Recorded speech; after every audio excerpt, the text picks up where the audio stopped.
한국이면 딱 1분이면 될 거를. 한국에 가더니 너 왜 이렇게 성격이 급해졌어? 그럴 거면 한국에 다시 가버려. 한국에서 주재원 생활을 하던 딸이 독일로 돌아왔는데요. 30살이 넘은 딸과 엄마가 서로 다투고 있습니다. 오랜만에 본 딸이 한국에 가서 급해지고 이상하게 되었다면서 엄마는 하루빨리 딸이 그냥 한국으로 가길 바라고 있는데요. 어떻게 이 가족이 화해할 수 있을까요? 안녕하세요. 저는 독일인 마리아라고 합니다. 베를린 테겔 공항에서 비행기에서 내리자마자 저는 시차 적응과 문화 충격이 뒤섞인 기분이 들었어요. 한국 서울에서 5년 동안 근무한 후 돌아온 고향인 베를린은 더 이상 맞지 않는 셔츠처럼 낯설게 느껴졌어요. 메인 터미널에 들어서자 독일어 간판과 간간히 들려오는 대화가 제 정신을 혼란스럽게 했습니다. 제가 정말 집에 온 걸까요? 아니면 아직도 꿈을 꾸고 있는 걸까요? 안개가 자욱한 멍한 상태에서 에스컬레이터를 타고 수화물 찾는 곳으로 내려가면서 저는 제가 돌아온 것이 실수였던 걸까 궁금해지기 시작했습니다. 아직 공항을 떠나지도 않았는데 벌써 서울의 활기찬 분위기가 그리워졌어요. 이 한산하고 졸린 터미널은 제가 익숙했던 인천공항의 북적거리는 곳과는 전혀 다른 세계였어요. 게이트 밖으로 나왔을 때 마리아, 여기야 라는 소리에 고개를 돌리니 부모님이 기쁨에 환한 얼굴로 열심히 손을 흔드는 모습이 보였어요. 저도 손을 흔들었지만 이미 긴 비행에 지쳐서 흥분이 가라앉은 상태였죠. 어머니와 아버지는 저를 따뜻하고 꼭 껴안아 주셨어요. 집에 온 걸 환영해 우리 딸. 너무 보고 싶었어. 어머니는 행복한 눈물을 흘리며 웃으셨어요. 아버지는 제 머리를 쓰다듬으며 드디어 우리 딸이 돌아왔다. 우리 딸이 돌아왔다.를 계속 반복하셨죠. 피곤한 몸이었지만 5년 만에 친숙한 얼굴을 보니 기분이 좋아졌어요. 저희는 차로 이동하며 비행에 대해 수다를 떨었어요. 아버지는 터미널에서 주차장까지 걸어가는 길이 너무 멀다고 투덜거리며 카트에 짐을 싣는 것을 도와주셨죠. 저는 게이트에서 출구까지 30분 가까이 힘차게 걸어야 하는 인천에 비하면 10분의 공항 산책은 아무것도 아니라며 아버지를 진정시켰지만 아버지는 인천과 같은 거대 공항에 대한 기준이 없다는 것을 알고 있었기 때문에 혀를 내두를 뿐이셨죠. 공항 주차장을 빠져나오는 차들은 꽉 막혀 있었고 아버지는 이 교통체증으로 인한 형편없는 도시 계획에 대해 내내 불평하고 계셨어요. 저는 뒷좌석에 조용히 앉아 서울에서 항상 당연하게 여겼던 빠른 속도의 급행열차와 질서 정연한 고속도로를 회상했습니다. 그곳에서는 최고 수준의 교통 인프라 덕분에 교통체증이 거의 발생하지 않았기 때문이죠. 하지만 여기 베를린에서는 교통체증은 피할 수 없는 것처럼 보였어요. 45분 동안 기어간 끝에 드디어 저희는 집에 도착했습니다. 어머니가 소시지, 슈니첼, 로스트 치킨, 감자, 양배추, 그리고 물론 소금에 절인 양배추까지 진정한 독일식 만찬을 준비해 주셨어요. 풍성하고 기름진 맛은 익숙해서 위안이 되었지만 채소, 쌀, 살코기 위주의 건강하고 가벼운 한국 음식에 길들여진 저에게는 무거운 느낌이 들었어요. 독일 음식은 한국 음식과는 달리 아주 건강하게 살이 오르도록 해줄 거야. 어머니가 다정하게 말하며 제 접시에 음식을 가득 쌓아주었어요. 저는 벌써부터 한국식 바비큐와 매콤한 김치찌개찌개에 밝고 강렬한 맛이 그리웠지만 공손하게 미소를 지었어요. 첫날은 제 재적응 기간의 시작이었어요. 하지만 일주일이 지나자 한국에서 익숙해져 있던 높은 기준에 비해 느린 속도와 일관성이 없는 독일의 모습에 끊임없이 좌절하는 제 자신을 발견했어요. 우편 서비스, 식료품 쇼핑줄, 간단한 업무에 대한 절차 등 모든 것이 더 오래 걸렸죠. 고객 서비스는 말할 것도 없고 질문이나 문제가 생기면 절반의 경우 직원들이 저를 도와주려는 것처럼 행동했습니다. 한국의 기본적인 서비스 우수성을 경험한 후 돌아와서 겪고 있는 독일의 무성의한 태도는 저를 짜증나게 만들기 일쑤였죠. 부모님은 저희 이러한 성격 변화에 대해 걱정하기 시작하셨어요. 너 한국에서 무슨 일 있었니? 어느 날 저녁 식사 자리에서 아버지는 갑자기 논쟁적으로 변한 제 성격을 걱정하며 물으셨어요. 좀 많이 변한 것 같아. 저는 5년 동안 한국의 활기찬 삶의 속도를 경험한 후 상대적으로 여유가 없는 독일의 생활이 지금 제게는 어색하고 비효율적으로 느껴진다고 최대한 인내심을 가지고 설명하려고 노력했어요. 하지만 부모님은 다른 나라가 독일과 그렇게 크게 다를 수 있다고 생각하지 않으셨던 것 같아요. 조금만 더 참고 생활해보렴. 어머니가 부드럽게 조언해 주셨어요. 여긴 내 고향이고 내가 자라온 합리적이고 안전한 곳이잖니. 모든 것들이 즉각적으로 돌아올 수는 없단다. 아버지는 고개를 끄덕이며 시간이 지나면 적응할 수 있을 거라고 확신하셨어요. 하지만 제게 한국은 초고속 인터넷, 고속 열차, 전자결제 시스템과 같은 초현대적 편의시설을 갖춘 더 합리적인 곳이라고 느껴졌습니다. 독일에서는 여전히 현금만 받고 기본적인 서비스를 받기 위해 여러 장의 종이 양식을 작성해야 하며 상점에서 구식 기술을 사용하는 비즈니스들을 일상적으로 마주쳤기 때문이죠. 서울에서 당연하게 여겼던 간소화된 효율성에 비하면 모든 것이 번거롭고 구식으로 느껴졌어요. 독일의 관료주의에 대해 불만을 토로하자 부모님은 모든 게 사생활 보호와 사기 방지를 위한 것이라는 답변만 하셨어요. 제가 독일에서는 도서관 카드를 발급받기 위해 신분증만 4가지가 필요하다고 불만을 토로하자 어머니는 한국은 내가 묘사하는 것만 봐도 상당히 대충 하는 곳인 것 같다 고 말씀하셨죠. 하지만 한국은 인프라와 기술 측면에서 몇 년은 더 앞서 있었어요. 저는 독일의 고풍스러운 구식 방식은 빨리 현대화하지 않으면 도태될 것이라고 생각했죠. 하지만 유럽을 떠나본 적이 없는 부모님은 직접 경험하지 않으면 한국이 얼마나 앞서 있는지 알 수 없을 것 같았어요. 이탈리아나 프랑스보다 더 먼 곳으로 여행하는 것을 꺼리시는 부모님을 생각하면 물론 그럴 가능성은 희박해 보였죠. 저희는 이제는 두 개의 문화의 차이로 멀어져 있는 상태였습니다. 가끔은 부모님의 무지가 저를 정말 짜증나게 하기도 했어요. 아버지는 아시아 제조업은 다 구식이야 라는 식의 막말을 하셨죠. 제가 반박하며 한국이 전자제품, 자동차, 선박 분야에서 세계 최고 수준이라고 설명하면 아버지는 손사래를 치며 비웃으셨죠. 그런 말도 안 되는 소리는 하지도 말으렴. 말이야. 어머니는 또한 제가 한국에서 무례한 의사소통 습관과 행동을 배웠을 거라고 걱정하는 등 알 수 없는 고정관념을 드러내기도 했어요. 저는 오히려 한국인들이 환대와 공동체적 가치의 모범을 통해 저에게 더 인내심과 친절, 배려를 알려주었다고 말씀드리려고 했지만 어머니는 한국이 사회적으로나 기술적으로 어떤 면에서도 우월하다는 것을 상상할 수 없다며 고개를 절레절레 흔들기만 하셨죠. 정신 차려. 는 부모님 두 분의 공통된 말씀이었어요. 넌 독일인이야. 정신 차려. 여기가 내가 있어야 할 곳이야. 제 경험조차 타당하다고 생각하지 않으려는 부모님의 태도에 때때로 상처를 받기도 했습니다. 현실의 한국에 대한 이야기를 자신들의 현실에 대한 공격으로 여기고 서로 양립할 수 없는 것으로 치부하는 것 같아 보였어요. 제가 사랑하고 감사하게 여기는 나라와 문화에 대해 그토록 굳게 닫힌 그들의 마음을 보는 것은 답답하면서도 슬펐습니다. 하지만 저는 70년 가까운 세월 동안 부모님도 결국 독일에서 이렇게 나른한 삶의 속도만 알고 있었다는 사실을 계속해서 상기하려고 노력했어요.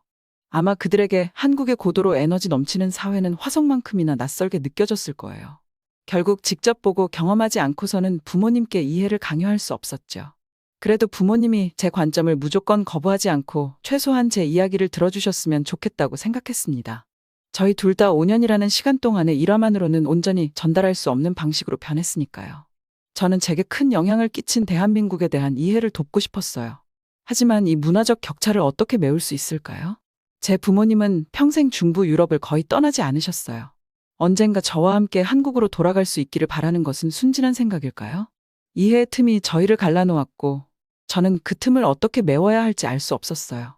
제가 할 수 있는 건 그저 하루하루를 견디며 두 세계 사이의 거리가 좁혀지기를 바라는 것뿐이었죠. 저의 변화된 세계관과 부모님의 완강한 저항 사이의 긴장은 어느 날 밤 저녁 식사에서 최고조에 달하고 말았어요. 저희는 베를린 시내의 멋진 레스토랑에 있었는데 부모님은 이곳을 자랑하고 싶어 하셨죠. 화려한 인테리어와 하얀 식탁보, 정장 차림의 웨이터들이 어렸을 때 이곳을 고급 레스토랑의 정점으로 여기며 방문했던 기억을 떠올리게 했습니다.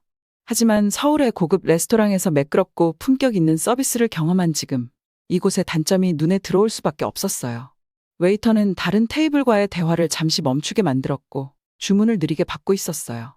또 접시를 아무렇게나 꺼냈으며 와인잔에는 물자국이 남아있기도 했죠. 웨이터가 일사불란하게 움직이며 단체 서빙을 하고 요청하기도 전에 음료를 리필하기 위해 끊임없이 근처를 맴돌던 한식의 빠른 서비스가 그리웠습니다.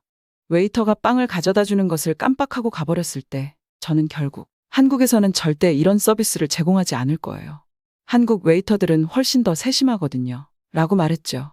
아버지는 제 비판에 눈살을 찌푸리며 말씀하셨어요. 딸아, 다들 열심히 잘하고 있잖니? 식사를 즐기기 위해 눈치를 볼 필요는 없잖아. 그만하렴. 저는 옆 테이블 몇 개를 흘끗 쳐다보았는데 직원들이 노인들에게 훈계하는 소리에 깜짝 놀랐어요. 좋은 서비스를 제공한다는 직업적 자부심을 갖는 것이죠. 제가 반박했어요. 한국에서는 모든 서비스를 통해 고객에게 긍정적인 인상을 줄 수 있다고 여기고 있다고요. 어머니가 저를 진정시키기 위해 끼어들었습니다. 하지만 그 모든 서비스의 대가가 뭐니? 얘야? 오히려 스트레스를 받는다는 말이잖니.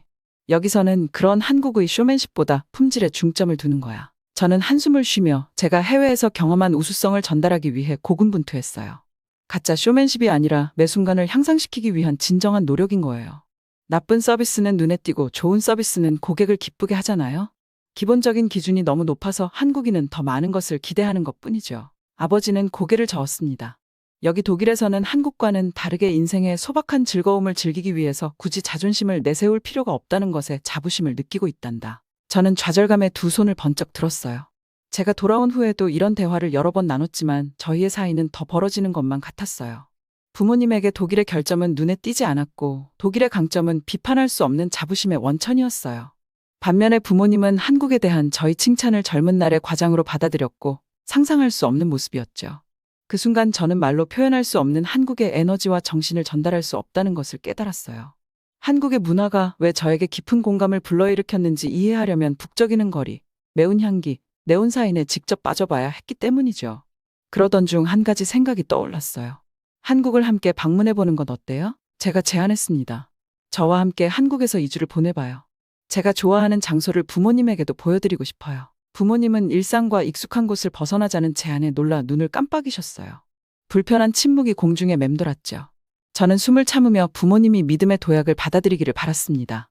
멈춰버린 것처럼 느껴지는 시간이 흐른 후 아버지가 말씀하셨어요.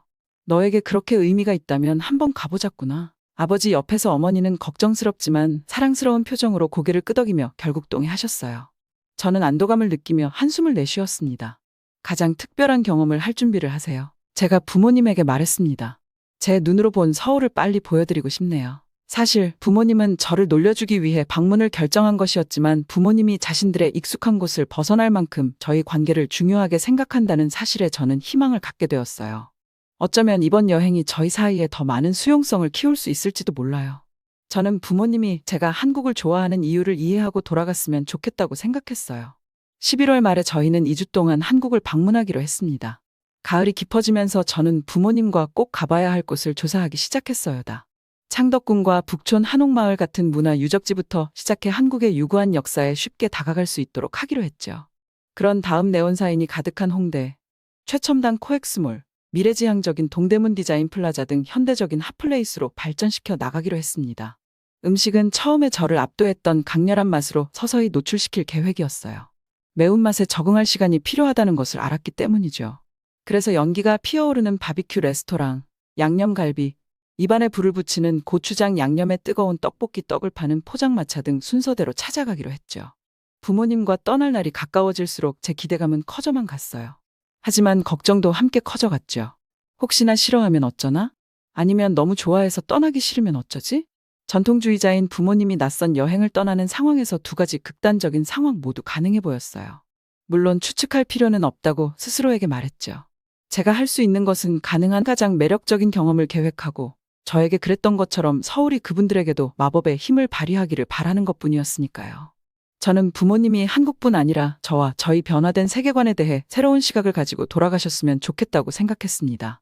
어리석게도 이상주의적인 생각이었을지 모르지만 저는 이번 여행이 저희 가족이 해외 생활로 인한 간극을 메울 수 있는 기회라고 생각했어요. 함께 배우고 성장하는 것, 적어도 그것이 저희 진심 어린 희망이었습니다. 부모님과 떠나기 전날 저는 지하철 카드, 최대한 큰 여행 가방, 번역된 관광 가이드, 그리고 배탈에 대비한 생수와 소화제 등 모든 것을 준비했어요. 외국인들이 한국 음식에 적응하는 데 필수적인 도구라는 걸 알고 있기 때문이죠. 그날 밤 저는 미지의 세계로 떠나는 여행에 대한 설렘과 두려움을 동시에 느끼며 푹 잠들었어요. 내일이면 드디어 두 세계가 충돌하게 될 테니까요. 드디어 중요한 날이 왔습니다. 저는 일찍 일어나 프랑크푸르트에서 부모님과 함께 인천국제공항으로 가는 비행기를 탔습니다. 한국으로 향하는 동안 저는 기대감에 설레었어요. 오늘 밤이면 부모님이 처음으로 한국을 맛보실 수 있겠구나. 마침내 저희는 지친 듯하면서도 설레는 표정인 부모님과 함께 비행기를 나섰습니다. 한국에 오신 걸 환영합니다. 저는 두 분을 꼭 껴안으며 외쳤어요. 여기 오니 기분이 정말 이상하네. 어머니는 공항에 반짝이는 건축물을 둘러보며 감탄하셨어요. 마치 미래로 온 것 같구나. 부모님에게는 이 거대한 공항을 탐색하는 것조차 모험이었어요. 끝없이 이어지는 무빙워크, 한글이 적힌 거대한 전광판, 면세점이 질비한 번쩍이는 터미널은 부모님의 감각을 압도하기에 충분했죠. 다행히 아버지는 휴대용 와이파이 기기를 빌려오셔서 구글 번역을 사용할 수 있었어요. 덕분에 여행 내내 간판과 메뉴를 알아낼 수 있으셨죠. 입국 심사대에서 저는 여권사진 페이지와 일치하는 입국 카드를 제출할 수 있도록 준비했습니다. 담당자는 신속하게 처리해 주었고 곧 저희는 서울역으로 가는 급행열차를 타기 위해 여행 가방을 들고 아래층으로 내려갔죠. 도심으로 가는 동안 어머니는 세상에나 연신 반복하며 역마다 우뚝 솟은 아파트 단지를 가리키셨어요. 아버지는 한국이 이렇게 현대적이고 넓게 보일 줄은 상상도 못했다며 결국 인정하셨죠. 이건 아직 아무것도 아니에요. 서울을 가까이서 볼 때까지 기다려보시죠. 제가 말씀드렸죠. 역에 가까워지자 끝없이 펼쳐진 도시를 내려다보는 위풍당당한 남산타워와 함께 반짝이는 대도시가 눈에 들어왔어요다. 작은 독일 마을의 고요함을 뒤로하고 역에서 나오자 명동 상가의 번화한 인파와 깜빡이는 네온사인이 부모님을 압도했어요. 아버지는 어머니의 손을 꼭 잡고 화장품 가게와 길거리 포장마차 그리고 향신료와 지글거리는 고기 냄새가 가득한 길거리를 헤쳐나갔어요. 세상에 사람이 엄청 많구나. 어머니가 긴장한 듯 웃으며 말했어요. 저희가 도시 한복판에 위치한 호텔에 들어서자 어머니는 드디어 안도하는 표정을 지으셨어요. 저는 수준 높은 서비스와 탁 트인 도시 전망으로 유명한 롯데호텔의 방을 예약했어요. 정중한 직원들은 체크인을 하는 부모님에게 능숙한 독일어로 인사를 건네며 부모님의 감탄을 받아냈죠. 멋진 곳이구나. 아버지는 고급스러운 인테리어와 반짝이는 로비 샹들리에 감탄하며 말씀하셨어요. 저는 미소를 지으며 부모님이 처음부터 한국의 최고를 경험하고 있는 것 같아 기뻤어요. 방으로 올라가니 천장부터 바닥까지 내려오는 통유리창으로 고층 빌딩과 반짝이는 네온사인이 완벽하게 펼쳐졌습니다. 서울이 눈앞에 화려하게 펼쳐져 있었어요. 고즈넉한 독일 마을과는 너무나 다른 현대적인 풍경이 부모님의 마음을 사로잡았습니다. 정말 멋진 경치야. 아버지가 말씀하셨죠. 우리한테 구경시켜주는 방법을 정말 잘 알고 있구나. 말이야. 저희는 길 건너편에 있는 식당에서 비빔밥을 먹으러 로비로 내려갔어요. 밖으로 나와 식당에 도착해서 시킨 비빔밥은 부모님에게 무해해 보였어요. 하지만 어머니는 한 입 드시더니 기침을 하고 숨을 헐떡이셨죠. 세상에, 고추장이 너무 매워. 어머니가 쌕쌕거렸어요. 아버지도 씹으면서 눈시울을 붉히셨죠. 저는 한국의 매운맛에 적응하는데 시간이 걸린다는 경고를 하는 것을 깜빡하고 수줍은 미소를 지었어요. 저희는 편의점에 들러 생수를 사서 입안을 식힐 수 있도록 했죠. 그 후 며칠 동안 저는 부모님께 얼큰한 김치찌개부터 지글지글한 삼겹살 바비큐까지 한국의 강렬한 맛을 더 많이 소개해드렸어요. 매 끼니마다 독일의 익숙한 기름진 소시지, 진한 치즈, 크리미한 소스를 넘어선 색다른 맛들이었죠. 처음에는 당황하셨던 부모님은 단맛, 짠맛, 신맛, 매운맛의 복합적인 맛에 서서히 적응하셨어요. 여행이 끝날 무렵 아버지는 움찔할 틈도 없이 김치를 밥 위에 떠서 올려 드셨어요. 부모님의 입맛이 세계화되는 모습을 보니 뿌듯함이 느껴졌습니다. 음식뿐만 아니라 나라 자체도 매번 부모님의 기대를 저버렸어요. 어머니는 항상 K-팝을 천박하고 부자연스럽다고 무시했었죠. 하지만 홍대에서 음악에 맞춰 신나게 춤추는 젊은이들을 보며 모두들 너무 자유롭고 행복해 보이는구나 라고 말씀하셨어요. 그녀는 이곳의 대중문화가 단순히 제조된 것이 아니라 젊은이들의 진정한 문화라고 생각하게 된 것 같았죠. 아버지는 완전히 낯선 언어에 둘러싸여 고립감과 스트레스를 받을 것이라고 생각했습니다. 하지만 핸드폰으로 편리한 앱을 사용하면서 아버지는 잘 지내셨어요. 또한 아버지는 비행 청소년들이 난동을 부릴 것이라고 상상했던 것과는 다른 한국의 치안에 놀랐다고 하셨어요. 실제로는 가장 시끄러운 유흥가에서도 건전하고 따뜻한 분위기가 느껴졌기 때문이죠. 부모님이 가장 놀랐던 것은 한국 사회의 저변에 깔린 친절과 배려였어요. 아버지는 추위에 떨고 있는 아버지를 발견한 가게 주인이 손난로를 선물하자 감동을 받으셨어요. 어머니는 붐비는 줄 속에서도 한국인의 친절과 인내심에 놀라셨죠. 고향에서는 독일의 무뚝뚝함과 질서를 기준으로 여겼어요. 하지만 한국의 공동체적 가치는 다른 지혜를 보여주었습니다. 여행이 끝날 무렵 부모님은 한국인의 생활 방식에 적응이 되셨어요. 저는 그들의 열정에 가끔 놀랐습니다. 아버지는 이제 독일의 느린 시스템에 혀를 차셨고 어머니는 독일 음식의 밋밋한 맛을 비판하게 되셨죠. 여행 전에는 제 의견을 무시하시던 부모님의 태도와는 완전히 다른 모습이었어요. 서울에서의 마지막 날 저녁, 저희는 처음 가본 비빔밥집으로 마지막 저녁 식사를 하러 갔어요. 이제 부모님도 한식의 다양한 맛을 경험하시면서 이 단순해 보이는 음식의 미묘한 복합성을 이해할 수 있게 되셨죠. 맛과 식감이 완벽하게 어우러진 비빔밥을 맛보면서 저는 외국에서 살기 전에는 공유하지 못했던 유대감과 이해심을 느낄 수 있었어요. 한국에서의 시간이 더 이상 고립된 시간이 아니라 부모님과 함께 나눈 선물처럼 느껴졌어요. 저희 모두는 더 넓은 시야를 가지고 집으로 돌아갈 수 있었습니다. 여기까지 데려와줘서 고맙구나. 어머니가 제 손을 꼭 잡으며 말씀하셨습니다. 이제야 내가 한국을 왜 그렇게 사랑하는지 알겠구나. 정말 대단한 나라야. 아버지의 눈이 흐려졌습니다. 전에 그렇게 회의적이었던 우리를 용서하렴. 아버지가 말했어요. 이 낯선 나라에서 널 잃을까봐 걱정했단다. 저는 아버지의 손을 다시 꽉 잡았습니다. 아버지는 절 절대 잃을 수 없어요. 저는 항상 아버지의 딸이고 더 많은 문화와 지혜를 공유할 수 있는 아이인걸요. 공항으로 가는 택시 안에서 서울의 반짝이는 스카이라인을 바라보며 저는 저희 중 누구도 다시는 세상을 똑같은 방식으로 보지 않을 것이라는 것을 알 수 있었어요. 익숙한 것 너머로 모험을 떠나면서 저희 사이의 유대는 끊어지기는커녕 오히려 더 깊어졌습니다. 문화를 넘나드는 이 여행은 제가 가장 사랑하는 사람들에게 더 가까이 다가갈 수 있게 해주었어요. 한국은 상어 옆에 피라미 같은 약한 나라입니다. 우리 중국이 세계 최강대국인데 말도 안 되는 소리 하지 마십시오. 여기 한강단에서 영국의 명문대에서 중국인 학생과 교수가 설전을 벌이고 있는데요. 중국인 학생이 정확한 자료를 내밀자 명문대 교수는 식은 땀을 흘리며 당황해하고 있는데요. 도대체 어떤 자료를 내밀었길래 교수가 당황했던 걸까요? 오늘의 사연은 영국 교수 사만다 에반스 씨의 사연입니다. 광택이 나는 나무바닥에 발뒤꿈치가 날카롭게 울리면서 강의실에 들어섰습니다. 강의실 앞까지 걸어가자 오래된 책과 새로 인쇄된 유인물의 익숙한 냄새가 저를 감쌌습니다. 저는 아시아 군사역사와 지정학 분야의 저명한 전문가인 사만다 에반스 교수라고 합니다. 영국 명문대인 옥스퍼드에서 강의를 하고 있습니다. 오늘 저는 극동 지역의 비교 군사력에 관한 새로운 강의를 시작하려고 했습니다. 강단의 노트를 정리하면서 강당에 들어오는 학생들을 살펴봤습니다. 전 세계 각지에서 온 다양한 사람들이 모여 있었습니다. 몇몇은 호기심에 가득 찬 눈빛으로 열의를 보이더군요. 다른 학생들은 이미 지루한 듯 자리에 구부정하게 앉아 휴대폰을 만지작거리고 있었습니다. 저는 미소를 억지로 참았습니다. 요즘 역사에 대해서 관심을 갖지 않는 사람들이 많아진 건 솔직히 사실이긴 합니다. 하지만 곧 아시아 권력 정치에 대한 수업은 이 학생들도 결코 지루하지 않다는 것을 알게 될 것입니다. 제 시선은 맨 앞줄에 앉은 한 젊은 중국인에게로 향했습니다. 그는 흠잡을 데 없이 깔끔하게 정장을 차려입고 윤기 나는 검은 머리를 단정하게 빗어 넘겼습니다. 그는 이곳에서 자신의 이름을 알릴 신흥 중국 부자라는 느낌이 확 들었습니다. 확신과 특권의 분위기를 풍기고 있었습니다. 저는 그를 계속 주시해야겠다고 마음속으로 다짐했습니다. 제 경험상 가장 자신감 넘치는 학생들이 가장 큰 도전을 하는 경우가 많았거든요. 저는 목을 가다듬고 시작했습니다. 아시아의 힘의 균형에 오신 것을 환영합니다. 제가 맑고 또렷한 목소리로 말했습니다. 이 강좌에서는 떠오르는 강대국부터 흔히 간과되는 약소국에 이르기까지 이 지역의 주요 국가들의 군사적 역량과 지정학적 역학관계를 살펴볼 것입니다.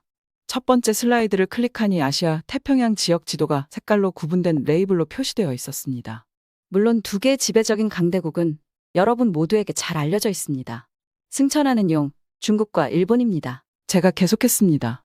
그들의 거대한 규모와 경제적 영향력은 무시할 수 없는 수준이라는 건 다들 알고 계시죠? 저는 잠시 멈춰서서 강의실을 훑어보았습니다. 학생들은 시선이 투사된 지도에 고정된 채 넋을 잃고 있었습니다. 무심한 표정으로 자신의 손톱에 삐져나온 것을 살피느라 바빴던 중국인 학생을 제외하고는 모두 집중하고 있었습니다. 짜증이 살짝 났지만 계속 말을 이어갔습니다. 하지만 힘의 계산에서 크기가 전부는 아니죠. 제가 말했습니다. 아시아에는 더 큰 이웃 국가들에 가려져 있긴 하지만 우리가 주목할 만한 다른 국가들도 있습니다. 바로 한국과 같은 국가입니다.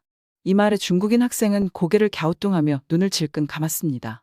한국요? 그가 경멸에 찬 목소리로 끼어들었습니다.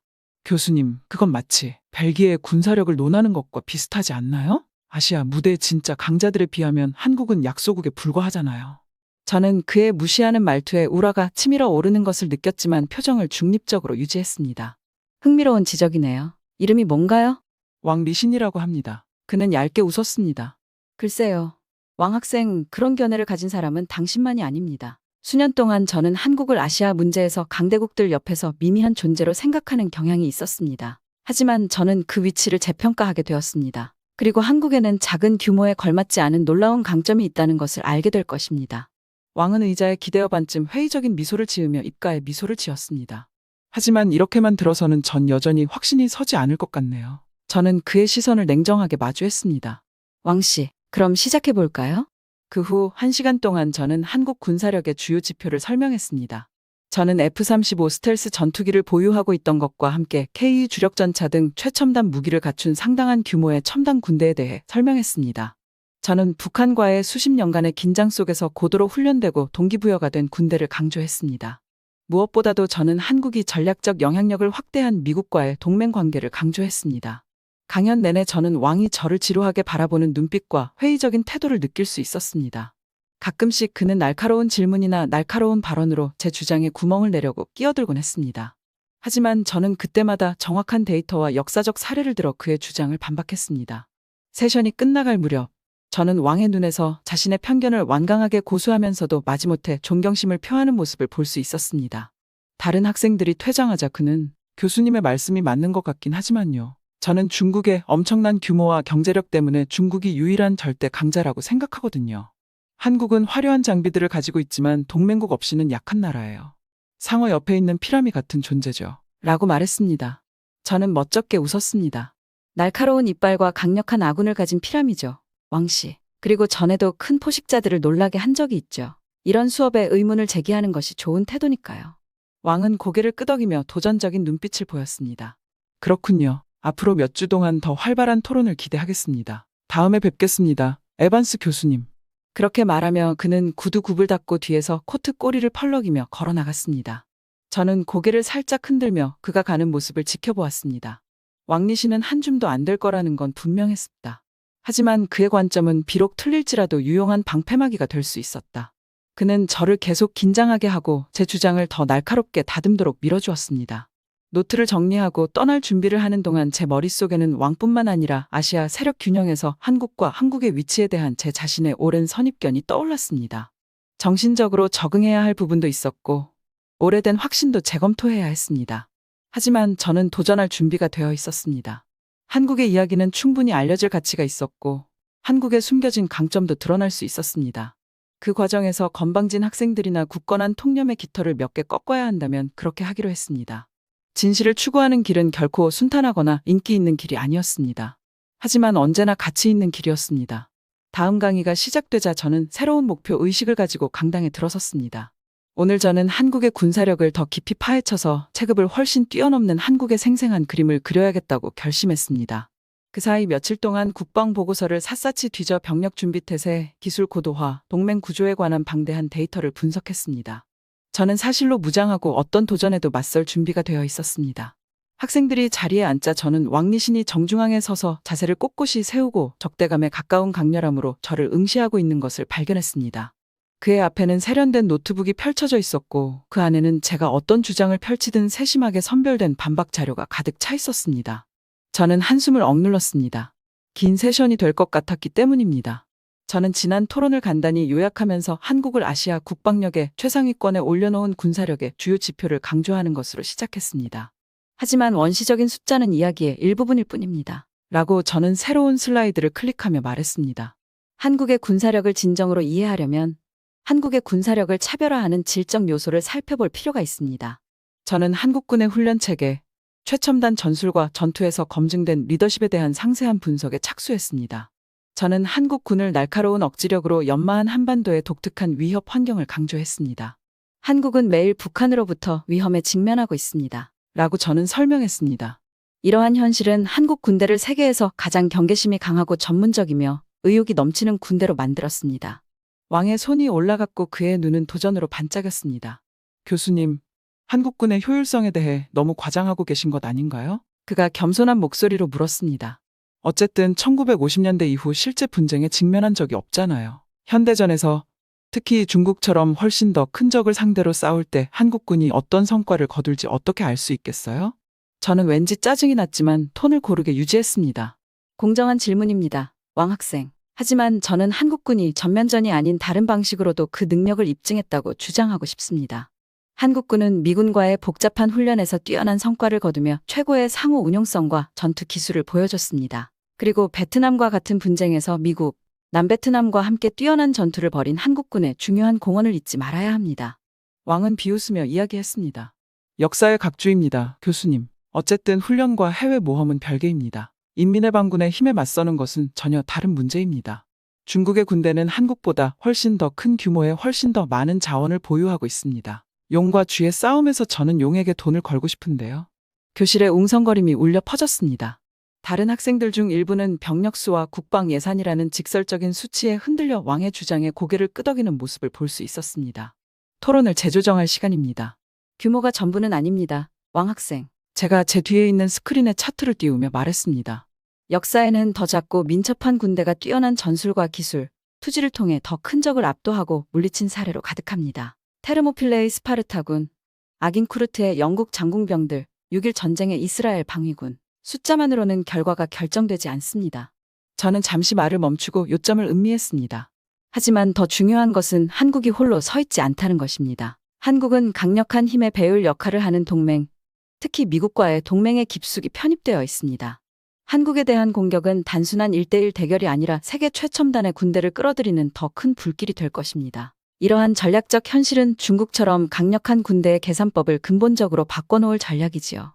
왕은 고개를 앞으로 숙이고 눈을 가늘게 떴습니다. 동맹은 변할 수 있습니다, 교수님. 그리고 역사가 보여주듯 미국은 변덕스러운 파트너입니다.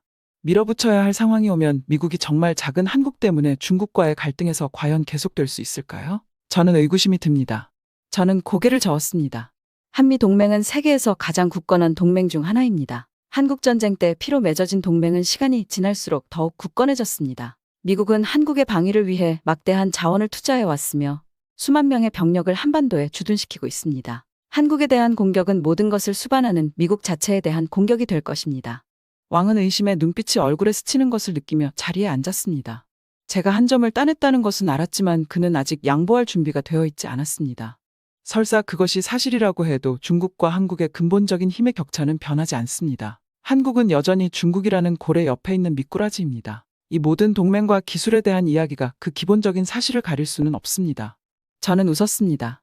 날카로운 이빨을 가진 피라미라고요? 왕 학생. 그리고 다른 피라미 무리에서 헤엄치는 한 마리는 어떤 고래와도 맞먹을 수 있죠. 하지만 역사적인 비유를 하나 들어보겠습니다. 저는 아테네라는 작은 도시 국가가 파란색으로 강조 표시된 고대 그리스 지도를 꺼냈습니다. 기원전 5세기의 아테네는 에게해에서 인더스 강까지 뻗어 있던 거대한 페르시아 제국 옆에 있는 작은 피금이었어요. 당신의 논리대로라면 아테네는 대왕과 그 방대한 군대에게 쉬운 상대였어야 합니다. 하지만 마라톤과 살라미스 전투에서 그리스군은 페르시아에게 충격적인 패배를 안겨주었습니다. 왜 그랬을까요? 아테네는 우수한 해군을 바탕으로 더 나은 기술을 보유하고 있었기 때문입니다. 페르시아는 점령군인 반면 아테네는 고향과 자유를 위해 싸웠기 때문입니다. 그리고 아테네는 공동의 위협에 맞서 자원과 결의를 모은 그리스 도시 국가들의 동맹을 이끌었기 때문입니다. 저는 잠시 멈춰서서 그 이미지를 음미했습니다. 오늘날 대한민국도 고대 아테네와 크게 다르지 않아요. 왕 학생. 국력은 작지만 최첨단 능력과 강한 의욕을 가진 군대, 그리고 그 힘을 증폭시키는 동맹국 네트워크를 갖추고 있죠. 페르시아가 그리스에게 후회했던 것처럼 중국은 중국을 과소평가하는 것은 현명하지 못할 것입니다. 왕은 한참 동안 침묵하며 화면의 지도를 응시했습니다. 마침내 그가 말을 꺼냈을 때 그의 목소리는 서운했지만 사려 깊었습니다. 흥미로운 관점입니다, 에반스 교수님. 완전히 납득하지는 못하지만 교수님의 비유에 일리가 있는 것 같습니다. 아마도 한국은 언뜻 보기보다 더 많은 것을 가지고 있을 겁니다. 저는 만족감을 느끼며 고개를 끄덕였습니다. 작은 승리였지만 중요한 승리였습니다. 저는 왕의 냉담한 확신에 균열을 내고 그의 선입견에 도전하는 증거와 씨름하게 만들었으니까요. 시작에 불과했습니다. 수업이 끝나고 학생들이 퇴장할 때 저는 왕의 눈을 사로잡았습니다. 그는 저에게 고개를 끄덕이며 존경과 회의가 섞인 표정을 지었습니다. 저는 우리의 아이디어 싸움이 아직 끝나지 않았다는 것을 알았습니다. 하지만 제가 그의 편견이라는 건물을 조금씩 허물어뜨리기 시작했다는 것도 알았습니다. 천천히, 그러나 확실하게 아시아 군사 강국의 판테온에서 한국이 정당한 위치를 차지해야 한다는 주장을 펼칠 것입니다. 한 번의 한 강연, 한 번의 한 회의적인 마음, 저는 할 수 있는 작은 나라에 알려지지 않은 이야기를 들려줄 것입니다. 왕리신과의 강의와 토론, 그리고 점점 더 뜨거워지는 교류의 소용돌이 속에서 몇 주가 지나갔습니다. 이 젊은 중국인 학생은 여전히 완고한 회의론자였고 한국의 군사력에 대한 저의 모든 지적에 반박했습니다. 하지만 저는 그의 확신이 흔들리기 시작했고 그의 반박이 점점 더 설득력 있게 느껴졌습니다. 느리지만 확실하게 저는 그를 설득하고 있었습니다. 학기 중반에 이르렀을 때 저는 새로운 시도를 할 때가 되었다고 판단했습니다. 우리는 국방비 지출, 병력, 무기에 대한 끝없는 차트를 들여다보며 양적인 논쟁에 지쳐 있었습니다. 이제는 승패를 가르는 무형의 요소, 즉 인적 요소를 탐구해야 할 때였습니다. 저는 그날 아침 평소보다 조금 더 빨리 뛰는 심장으로 기대감을 안고 강의실로 들어섰습니다. 오늘 강의는 제 가족사에 얽힌 이야기를 바탕으로 개인적인 이야기를 들려줄 예정이었기 때문입니다. 지금까지 강의실에서 한 번도 공유한 적이 없는 이야기였습니다. 학생들이 자리에 앉자 저는 조명을 어둡게 하고 스크린에 거친 흑백 사진 한 장을 띄웠습니다. 사진 속에는 전투 장비를 착용한 군인들의 얼굴이 굳은 표정으로 굳은 결의를 보이고 있었습니다. 프레임 중앙에는 풍상에 지친 얼굴의 키가 크고 마른 남자가 카메라를 정면으로 응시하고 있었습니다. 제 할아버지 존 에반스 대위는 베트남에서 임무를 수행하기 전날이었습니다. 이분은 제 할아버지 존 에반스 대위입니다. 저는 목소리가 살짝 떨리면서 말했습니다. 그는 1960년대 후반 베트남에서 미군과 한국군과 함께 베트콩과 북베트남군에 맞서 싸웠습니다. 할아버지가 들려주신 한국군과의 경험에 대한 이야기는 깊은 인상을 남겼고 지금까지도 한국군에 대한 저희 이해를 형성하고 있습니다. 저는 할아버지의 얼굴이 클로즈업된 다음 슬라이드를 클릭했습니다. 전투가 한창일 때 할아버지는 부대의 한국군 병사들을 자신이 본 것 중 가장 강인하고 훈련된 전사라고 믿게 되었습니다. 할아버지는 그들의 인내심과 회복력, 아무리 끔찍한 상황에서도 포기하지 않는 피를 말리는 정신력에 감탄하셨죠. 왕의 얼굴이 회의적인 표정으로 굳어졌습니다. 교수님, 외람된 말씀이지만 지금 일화적인 증거를 제시하는 것 아닌가요? 한 사람의 소감이 한국군의 우수성을 증명하는 증거가 될 수는 없잖아요. 저는 고개를 끄덕였습니다. 합당한 지적이십니다, 왕 학생. 하지만 제 할아버지의 경험은 특별한 것이 아니었습니다. 많은 미국인 베트남 참전용사들이 한국 전우들에 대한 깊은 존경심을 가지고 돌아왔습니다. 한국인들은 특히 근접 전투에서 치열하고 효과적인 전사로 명성을 쌓았습니다. 그들의 기술과 끈기는 적들에게도 널리 알려져 있었습니다. 저는 생포된 북베트남 장교가 자신이 상대했던 한국군의 전투력에 감탄하며 남긴 말을 인용했습니다. 한국군은 모든 적군 중에서 가장 끈질기고 효율적이었다. 저는 큰 소리로 읽었습니다. 그들은 잘 훈련되고 장비가 잘 갖추어져 있었으며 완전히 무자비했습니다. 우리는 그 어떤 부대보다 그들을 두려워했습니다. 강의실은 고요했고 학생들은 자리에 몸을 앞으로 숙였습니다. 저는 왕의 머릿속이 돌아가는 것을 볼 수 있었고 그의 선입견이 이 새로운 증거와 싸우는 것을 볼 수 있었습니다. 저는 계속 말을 이어갔습니다. 하지만 할아버지를 감동시킨 것은 그들의 전장에서의 활약만이 아니었습니다. 라고 제가 말했습니다. 그것은 그들의 결속력과 공동의 목적의식이었습니다.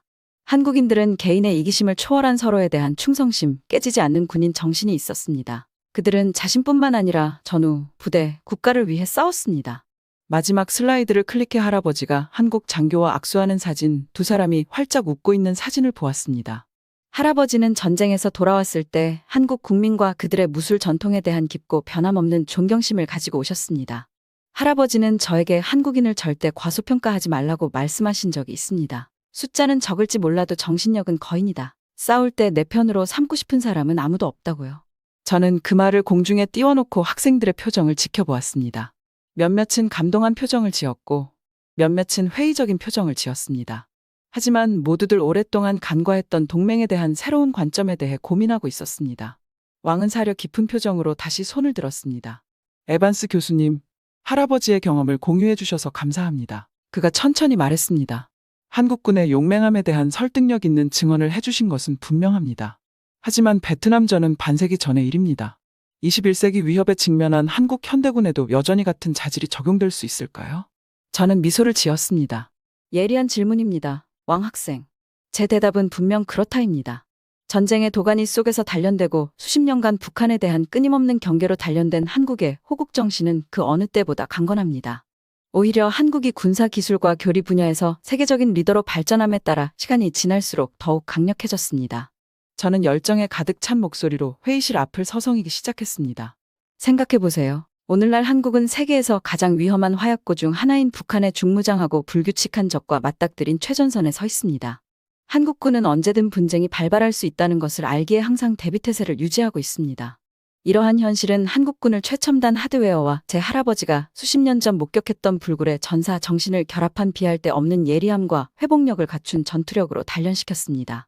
저는 잠시 말을 멈추고 그 요점을 음미했습니다. 따라서 한국의 군사력을 평가할 때는 단순한 숫자와 장비를 넘어서야 합니다. 전투에서 결정적인 역할을 할 수 있는 투지, 규율, 부대 결속력 등 무형의 자질인 인적 요소도 고려해야 합니다. 그런 면에서 한국군은 누구에게도 뒤지지 않는다고 생각합니다. 왕은 자리에 뒤로 기대어 앉았고 그의 눈에는 마지못해 존경의 눈빛이 희미하게 비쳤습니다. 교수님 말씀이 설득력이 있습니다. 한국의 무술 실력에 대한 제 가정을 다시 평가해야 할 것 같습니다.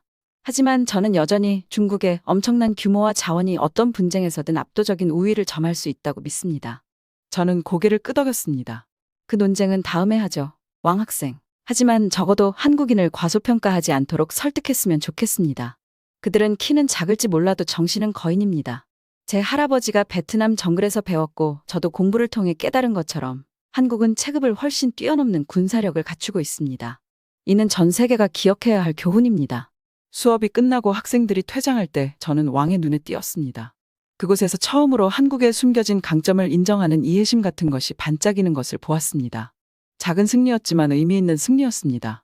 그 순간 저는 할아버지가 제게 물려주신 교훈에 대한 자부심이 솟구치는 것을 느꼈습니다. 그리고 대한민국 군사력의 숨겨진 이야기를 전함으로써 할아버지의 유산을 이어가겠다는 새로운 사명감과 결의를 느꼈습니다. 아이디어의 싸움은 아직 끝나지 않았습니다. 하지만 할아버지의 지혜와 제 자신의 신념으로 무장한 저는 세계가 대한민국을 인정할 때까지 쉬지 않을 것임을 알았습니다. 한 번에 한 번씩 회의적인 마음에서 저는 할 수 있는 작은 나라, 거인들 사이에서 그 자리를 차지한 불굴의 동맹국의 사례를 만들었습니다. 그리고 다음 수업으로 이어졌습니다. 할아버지의 이야기와 풍부한 역사적 증거로 무장한 저는 전장과 그 너머에서 끊임없이 예상을 뛰어넘는 성과를 거둔 대한민국의 생생한 그림을 그렸습니다. 저는 한국전쟁에서 투지와 결단력만으로 무장한 초라한 한국군이 중국과 소련의 지원을 받는 막대한 규모의 북한군에 맞서 전선을 지켰던 이야기를 들려주었습니다. 저는 초신저수지 전투에서 엄청난 사상자를 냈지만 결코 물러서지 않았던 한국 해병대 제1여단의 청룡부대들의 영웅적인 모습을 되짚어 보았습니다. 저는 전쟁 이후 수십 년 동안 한국군이 가벼운 무장을 한 헌병대에서 세계에서 가장 기술적으로 진보하고 전문적으로 유능한 군대 중 하나로 진화하는 놀라운 변화를 추적했습니다. 저는 이 과정에서 한미동맹의 핵심적인 역할을 강조하며 미국의 훈련, 장비, 전략적 지원이 한국군의 현대화를 가능하게 했다는 점을 강조했습니다. 이 모든 과정에서 왕리 씨는 회의적인 질문과 반론으로 저희 모든 주장에 도전하며 끈질기게 버티고 있었습니다. 하지만 저는 그의 저항에 균열이 생기기 시작했고 중국의 무적 패권에 대한 그의 확신이 압도적인 증거 앞에서 서서히 약화되는 것을 볼 수 있었습니다. 중국과 한국 전투기의 상대적 장점에 대해 열띤 토론을 벌이던 어느 날 수업이 끝난 후 왕은 생각에 잠긴 채 이마를 찡그리며 저에게 다가왔습니다. 그는 망설이는 목소리로 에반스 교수님, 우리가 논의한 주제에 대해 나름대로 조사를 해봤는데요. 그리고 한국의 군사력에 대한 교수님의 지적이 일리가 있다는 것을 인정하지 않을 수 없습니다. 특히 제한된 자원과 도전적인 전략적 위치를 고려할 때 한국군이 이룬 성과에 더 깊은 감명을 받았습니다. 저는 그의 말에 만족감을 느꼈지만 표정은 중립을 유지했습니다. 그 말을 들으니 기쁘군요. 왕씨, 특히 국가적 자존심 때문에 굳혀진 의문을 제기하는 것은 결코 쉬운 일이 아닙니다. 하지만 그것이 바로 좋은 학문의 본질입니다. 불편한 곳으로 가더라도 증거가 이끄는 대로 따라가는 것이죠. 왕은 입가에 아쉬운 미소를 지으며 고개를 끄덕였다. 물론 맞습니다. 솔직히 말해서 저도 한국에 대한 편견은 평생 중국 국가 선전을 통해 우리 이웃을 나약하고 열등한 존재로 묘사하면서 형성된 것이죠. 이런 사고방식에서 벗어나기 어려운데 교수님의 강연을 통해 새로운 시각으로 사물을 바라볼 수 있게 되었습니다. 저는 그 청년의 지적 정직함에 존경심이 솟구치는 것을 느끼며 그의 어깨에 박수를 보냈습니다. 모든 선생님이 바라는 건 그거예요. 왕 학생, 계속 질문하고 계속 파고들고 자신의 선입견에 계속 도전하세요. 그것이 진정한 이해로 가는 길입니다. 왕 선생님이 제 사무실을 떠나자 저는 의자에 기대어 조용한 승리감을 느꼈습니다. 한 학생의 마음이 열리기 시작한 것은 분명 작은 승리였습니다. 하지만 그것은 제가 벌이고 있는 더 큰 싸움, 즉 세계 속에서 한국의 위치에 대한 수십 년간의 뿌리 깊은 편견과 오해를 뒤집기 위한 투쟁의 축소판처럼 느껴졌습니다.